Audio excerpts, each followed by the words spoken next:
datang di podcast Jejak Lensa. Gue Nora dan Sofia dari Sakoku hingga Kalijati, Jejak Jepang di Nusantara.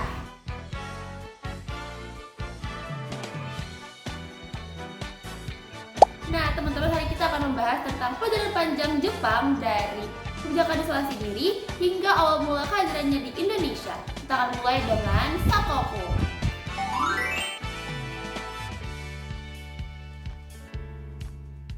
Nah, betul banget nih, Sakoku yang berarti negara tertutup adalah politik luar negeri Jepang yang diterapkan oleh Shogunan Tokugawa dari tahun 1633 sampai tahun 1853. Nah, pada dasarnya Sakoku ini tidak memperbolehkan orang asing untuk masuk ke negara Jepang dan juga orang Jepang tidak boleh keluar dari Jepang.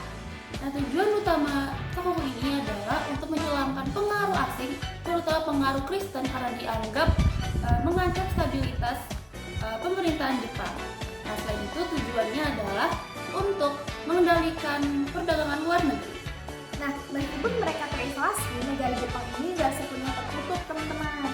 Ada beberapa jalur perdagangan tertutup seperti dengan Belanda di Dejima Nagasaki dan dengan Tiongkok dan Korea. Setelah beberapa tahun terisolasi, Jepang akhirnya membuka diri pada pertengahan abad ke-19 setelah kedatangan Komodo Matthew Perry dari Amerika Serikat. Nah, ini adalah titik balik penting dalam sejarah Jepang yang dikenal sebagai Restorasi Meiji.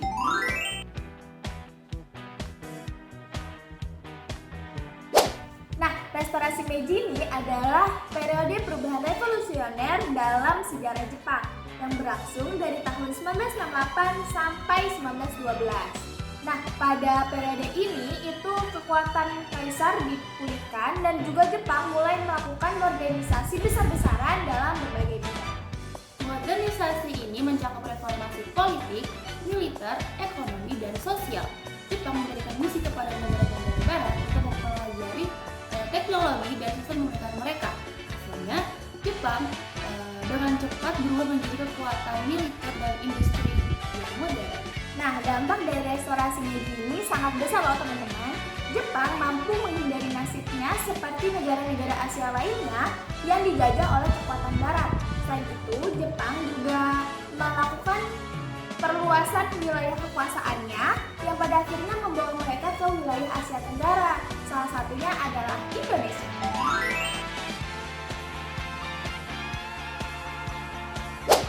Ketertarikan Jepang pada Indonesia itu sudah sejak lama, terutama karena kekayaan budaya alamnya. Pada awalnya, kehadiran Jepang di Indonesia itu lebih bersifat ekonomi dengan meningkatnya perdagangan antara dua negara tersebut. Nah, sayangnya dengan meningkatnya kekuatan ambisi militer Jepang, Indonesia ini menjadi target yang strategis nih.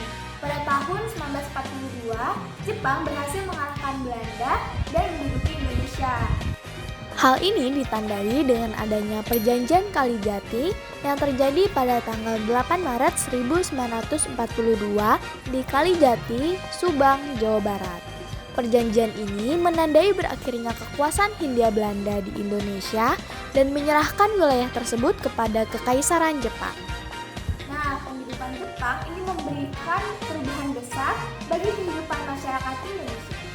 Nah, awalnya teman-teman, Jepang itu mencoba mendapatkan dukungan rakyat Indonesia dengan memberikan propaganda Asia untuk Asia dan janji kemerdekaan.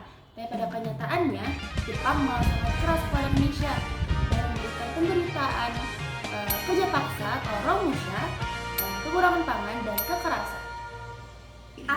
Akhir pendudukan Jepang di Indonesia ditandai dengan menyerahnya Jepang pada sekutu pada tanggal 14 Agustus 1945. Nah, 2 hari sebelumnya, pada tanggal 12 Agustus 1945, di Dalat, Vietnam, Marsekal Terauchi mengumumkan kepada Soekarno, Hatta, dan Rajiman bahwa Jepang akan menyerahkan kemerdekaan kepada Indonesia. Nah, perjanjian ini yang menjadi tonggak untuk proklamasi kemerdekaan Indonesia pada tanggal 17 Agustus 1945. Jepang memang memberikan penderitaan kepada Indonesia, tetapi juga memberikan dampak positif dengan adanya penghapusan diskriminasi rasial dan pelatihan militer bagi Indonesia. pengalaman ini tentunya memainkan peran penting dalam perjuangan kemerdekaan Indonesia.